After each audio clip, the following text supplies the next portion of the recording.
Welcome to episode number 17 of Life Without Cravings. In this week's episode, I'm going to share my thoughts about whether there is a cure for carb addiction and give you a few tips for how to go about things if you think that you are addicted to carbs.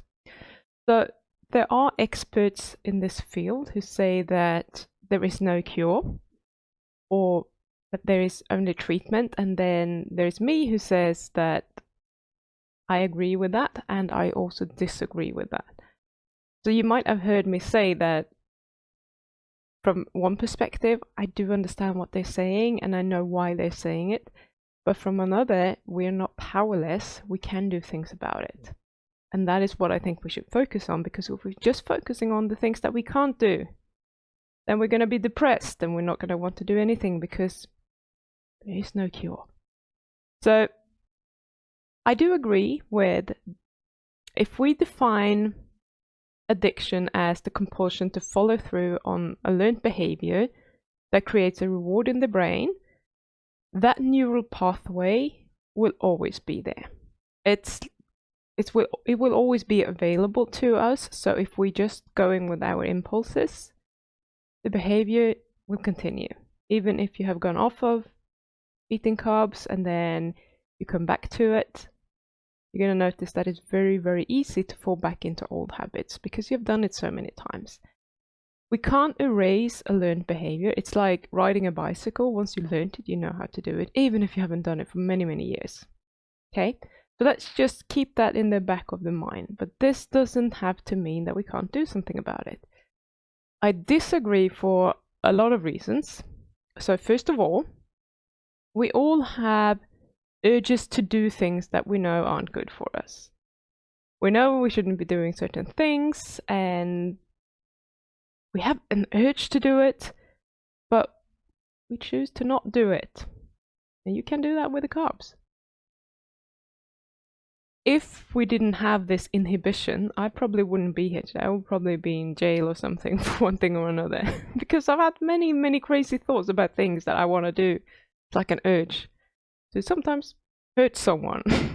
You know, it can be all these crazy things that goes through our mind. When I was younger, I thought, I wonder if I'm a psychopath. Like, why do I think all of these things? But I would never act on them. Because that's not who I am and that's not how I've been conditioned. So addiction is about more than just urges. I'll give you that. But the thing that you need to address is the urges or the cravings. I'm going to use them interchangeably because they are, there's slight differences, but an urge is literally a craving. It's just that it feels urgent and you need to do it right now. Whereas a craving can be something that is kind of simmering in the back of your mind until it just becomes a strong craving and we have to do something. If you can learn how to deal with urges, you can learn how to not give in to your cravings, and then you can stop eating the carbs. It's as simple as that, on paper. So let me just draw a parallel here. It might be a little bit confusing, but I'll clear it up for you. So one example is when I've had people in my life that try to sabotage things for me on purpose. And then acting as if it's just common sense. At the time, I'm thinking about a specific person now. At the time, I was in my mid-20s and I took such attacks on me as a personal attack. I wouldn't necessarily do that today. If I hadn't had the impulse control and just gone with my feelings, I would probably have ended up in a very mature fist fight or something like that. I would have loved to punch her face. Like, don't get me wrong, I'm not a violent person, but I would have loved to do that. If I had gone down that route, I would have lost my job because this was my boss's sister. I would probably have been put on the police register and probably have to pay her a bunch of money for hurting her. And that would probably be the last thing that I wanted to do. That would probably be more deterring than any of the other things. to me at the time anyway, because I wouldn't want to do anything that would benefit her after what she had done to me. So knowing about these consequences, and probably also a need for not wanting to come across as someone who would do such things, I didn't do it, obviously. But I had very satisfying dreams about it. And I rarely remember my dreams, but I had a few dreams where I actually got to live this out. Which made me think that I'm a little bit crazy. What the heck is going on? But there you go. The subconscious was very upset. So you might now wonder, like, okay, but what relevance does this have to, cravings and not eating carbs? But my point that I want to make here is that we can control our urges if we choose to do so. And we make decisions based on social conditioning and a sort of unconscious cost-benefit analysis, right? So in this case, the social conditioning was that, it's not okay to just go and punch people because you hate them or because they've done something to you. If she was threatening my life in any way, free for all, like, I can do whatever I want to protect myself, but not when someone is just doing things to destroy my life on a different level because she hadn't been abusive to me in the physical way. And the cost of following through is a lot higher than the temporary reward that I would have got from doing it. And even if I talk about something that happened 20 years ago, like, my brain is like, are you sure about that? Because it would have felt really good. So many people would have enjoyed it if I had done that, because I wasn't the only victim. I'm just a little bit more fiery than most people, or I was anyway. So when it comes to carb addiction, you are socially conditioned to think that carbs are maybe necessary for energy, or it's okay to enjoy some carbs every now and then. Carbs are great for rewarding yourself. It's normal to eat carbs. It tastes so nice. Something that I can use to reward myself when I've been good. I should be able to have some carbs because I've been good. They should be enjoyed. Carbs are part of celebrations, or it's bad to avoid carbs completely. And maybe that it's a punishment to remove the carbs. I mean, we have so many thoughts about them, and most of them are socially conditioned. It's just how you've been brought up. It's how everyone is talking about it, because everyone has been brought up that way. And all of a sudden, this is the truth. And we believe that it's the truth because so many people keep reinforcing it. Everyone in society does it. The commercials do it. Oh, when you're hungry, have a Snickers. When you're this, have that. Have some of this super sweet yogurt, because then you will look like you're enjoying the heck out of it and everything is good with the world. That's how we portray these kind of foods. So when you do like a cost-benefit analysis of this scenario, even if it's unconscious, you might come to the conclusion that it's worth eating some carbs. And if that is the conclusion, you're going to continue eating them. So the benefits of eating carbs might just be like the pleasure that you feel when you're eating them. It's just like, oh my God, that's so good. Or you might think that they relax you. That's the only way I can relax in the evening, having some carbs. Then I can just zonk out on the sofa and feel good. Or maybe it's like they give me energy. When I'm tired, I can eat some carbs and I'll feel good again. Or one thing that students often have is that they will help me focus on what I need to do. Like when I was studying or trying to write essays, I would just want to eat all the time. Because if I had something to eat, at least I could kind of distract myself temporarily and just feel that pleasure while I was feeling the pain of trying to accomplish something. Or maybe they are the only thing that you can do when you're feeling really down. Maybe that's the only thing that you can do that makes you feel better. And they help you take your mind off of things. Maybe it's that simple. So when you have all of these reasons for wanting to eat them, you're going to continue to eat them. But the cost of eating them might be that you're going to be tired in the morning. They might give you headaches and aching joints, or preventing you from reversing your diabetes or your autoimmune disease or whatever it might be. They might create more cravings. If you're addicted, they will create more cravings. They might prevent you from spending your time the way that you would choose to do it if you didn't think about carbs 24/7. That is a huge one for me. I've always done that. The day is just gone. Everyone has 24 hours a day. I don't sleep excessively. Probably have slightly more time than the average person because I don't sleep 8 hours. I'm sleeping 6.5 most nights. But if all of that time goes to sort of having a look at what I can eat, what there is, how much cravings I have, what I really want, I don't have time to do all of the other stuff because my brain is busy. They might make you fat, they might make you feel depressed, or make you feel completely out of control. They might help you doubt yourself. It's not very good for your confidence. There are all these things that are the costs involved with eating the carbs. But when you allow yourself to decide in the moment, you will always decide to do what would make you feel good right now. And eating the carbs will make you feel good right now. Tomorrow is tomorrow. We don't have to think about that. It's what your brain's going to tell you. Instant gratification wins every time over long-term well-being. Every single time, unless you try to manage it. And the long-term solution to this is to learn how to be okay with having cravings without responding to them. Okay?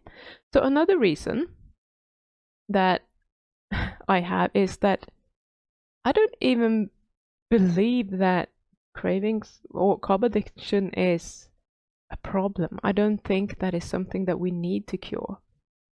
I really don't believe that there is anything to cure. And this goes for all addictions, but I'm going to talk about this from a carb addiction's perspective rather than in general, mostly. I don't think that addiction is an illness. I think it's an indication that there is something else going on. It's not an indication of there's being something wrong with your brain. In fact, I think your brain is just super efficient at what it's doing, at recognizing what feels good for you, and it wants more of that to just increase your chance of survival. Because that's what it would have done many, many years ago, when we didn't have food everywhere, and not everything was giving us super rewards. It's just how the human species has survived for this long. It serves a purpose, and the only problem is that we are surrounded by things that are purposefully made to overstimulate our pleasure centers in the brain. This is done on purpose. We have food scientists trying to create the perfect food to stimulate all the senses. The taste buds, the brain, everything. And when they hit it, when they get it spot on, it's something that is very addictive. And if you think about all the things that we generally are addicted to, they are all man-made. It's like a concentrated form of pleasure that would stimulate your brain. It's really dangerous when it comes to being addicted to things, because it just feels good. So someone might like chewing on a sugar cane, but it's not nearly as rewarding as cheesecake. Because sugar cane is kind of hard and fibrous, and it's not that pleasurable. It's just sweet. Whereas cheesecake is like silky smooth. It has the fat, it has the carbs, it has everything. Of course, we're gonna go for cheesecake. If someone says, "Do you want some sugar cane or do you want a piece of cheesecake?" You're gonna be like, "Yeah, well, I think I'll take cheesecake." If you think about Facebook, it's like connecting with real human beings times 50. You can talk to one or several people at once. You can find out what's going on in everyone's life at once. You can watch funny cat videos. They make you laugh, that makes you feel good. And all of these activities are things that makes us feel good, but on a very heightened level. In real life, we would never be exposed to that much stimulus at the same time. Watching Netflix is like being on an exciting adventure, which gives you the pleasure without the danger. It's perfect. Your brain loves it because the negative aspect of experiencing all of these things aren't there, and we're just getting the benefit. So if you're watching some crime drama, you get all the excitement, but your life is never in danger. Right? If you're watching other drama, you can still feel the emotions, like when there's, you know, loss or there is love or whatever it might be. You can just feel all those emotions. You're like, oh, it was a really, really good movie. But the suffering or the emotions, they stop. You don't have to continue thinking about it. You're just experiencing them for a very specific period of time. Sometimes we might think about something when we really loved something. We might think about it for a bit longer. It's not going to be going on and on and on. Playing computer games makes us feel a sense of achievement without the risk of failing. If we die in the computer game, fine, we can just start over. There is no real investment there. It's just the reward. But this reward is just fake. It's not real, and it will never give you a real life achievement unless you're a professional gamer and you get paid for it, maybe. So this is what our brains are looking for. They're looking for the pleasure without the immediate danger that we would have been exposed to if this had been something that we experienced way back, like when we evolved. The danger now is usually not immediate. It's in the future, and your brain can't really conceive of that reality. Not until it's upon us. So it cannot connect it to that. If I continue eating carbs, I might develop diabetes. Rationally, you know this, but your primitive part of the brain cannot conceive of that. So what if it's true that there is nothing to cure because there is nothing wrong with you? That's kind of an interesting thought. And I actually believe in that 100%. I do not think that there is anything wrong with you. I don't think that there was anything wrong with me or my brain. This is a human brain, that's how they work. And they do it for a reason, and there are many benefits to our brains working like this. What if the problem is that you have chosen to just go on impulse rather than actually being aware of what's happening? Because this is the easy way of doing things. And we like easy. It's in our genes, we should like easy. And maybe also because you never knew that there was an alternative way of doing things. And because this is how we are wired to act. Just natural. And it would be perfect if we were still in the environment that we evolved to be in, but we're not. So the problem isn't your behavior. The problem is that the world that we live in is not what we were made for. That's your problem. You're simply in the wrong environment. And that's good. It's not your fault. Not your fault that you have become addicted to carbs. It's not an illness. It's not a symptom of something lacking in you. You just have a well-functioning brain. It's a symptom of that. And it can't tell the difference between what feels good and what is actually good for you. It thinks that everything that feels good is good for you. So you have to step in and you have to take control of the situation and become aware of what's actually happening. Because when you do, you are able to choose. Like, this is happening. It feels really good, but I know that it isn't good. I'll give you one more reason for why I don't think that it's incurable. And the reason is me. It's that simple. I'm proof that you can get over it. I never thought that I could, and I have. It's taking me a little while. And there are ways of doing it a lot quicker than I did it. And I could judge myself for that. But I'm like, okay, it took that long for a reason. Probably that I needed it to take that long. My clients are proof that what I'm practicing works for other people as well. It's not just me. I'm not a special unicorn. All my clients are not special unicorns either. They have human brains just like me, just like you. So if we can do it, you can do it. And I can tell you, it's nothing mysterious or complicated. It's just about awareness and intent. When you decide that you no longer want to do this, I'm done with the carbs, I really want to stop doing this. You can start unlearning your old behaviors and couple that with a new behavior. And then when you practice that, it will become really easy.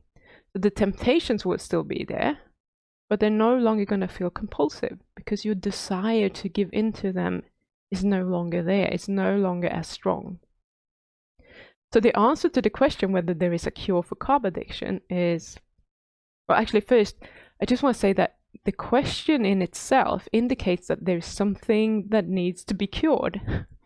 It's like asking whether there is a cure for brown hair because all redheads are getting all the nice guys. I don't want to have brown hair anymore. And yes, there is hair dye. Clearly I do know, because I wasn't born with purple hair. But dyeing my hair isn't a cure for anything. It's just for fun. Because I can. So I don't believe, I do believe that there is a cure for what we call carb addiction. But I won't recognize that carb addiction is something that is wrong with us. I will recognize it as a collection of symptoms of a very well-functioning brain. Because we have human brains, we can become aware of what the problem is and what is problematic to us, because that is a little bit different from person to person. And then we can also use that brain, that amazing brain, to choose what we want to do, how we want to respond. And when we're able to choose to keep practicing new skills until they become automatic, the skill of not giving in to your cravings, then we can do it. That is the cure. So we can cure this. We can cure this collection of symptoms. However, I don't think that there is anything to cure. It's merely about acquiring the skills to avoid the brain errors that occur when we think about carbs. And then to be aware of how powerful we really are.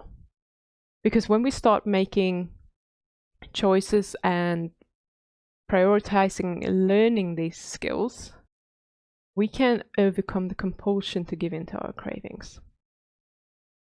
And I know this because I have done it. It doesn't mean that I never have cravings or impulses to eat carbs or just to eat in general when I'm not hungry.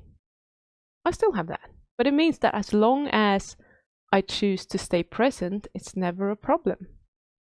Never a problem for me to not do it. Because I know what's going on. I know what my lower part of the brain is trying to do. So I hope this has got you thinking a bit and perhaps made you realize how powerful you can actually be. It's all about breaking free from these false beliefs that have been instilled in you from your social conditioning, and then by choice doing something different. And if you're ready to make this happen and you want some help with that, just reach out to me. I can help you. Send me an email. pim@pimjansson.com. You will find it in the description. And we can just discuss different ways in which I can help you doing this. So until next week, get out there. Notice what your brain is doing to try and protect you. And just know that you're the one in charge. I'll see you next week. Bye.